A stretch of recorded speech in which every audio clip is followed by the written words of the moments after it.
How to fix app not installed problem on Android. So if you want to fix app not installed problem on your Android, then what you need to do is first you need to open up your settings. After opening your settings, you need to scroll down, go with apps section. Under apps, you need to go with manage apps and search for Google Play Store. After searching for Google Play Store, you need to go with clear data, which is on the bottom right, and then clear all of the cache and tap on OK. After clearing the cache, you need to go back, and now you need to search for Google Play Services. Tap on it and do the same thing for this also.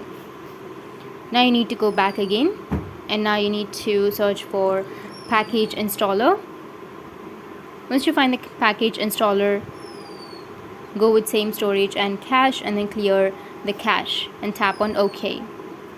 After this, you need to open up your Play Store, go with your profile, which is on the top right, and after that tap on Play Protect and make sure that this is turned on. You need to go with settings, which is on the top right, and here you need to turn on the options of scan apps with Play Protect and improve harmful app detection.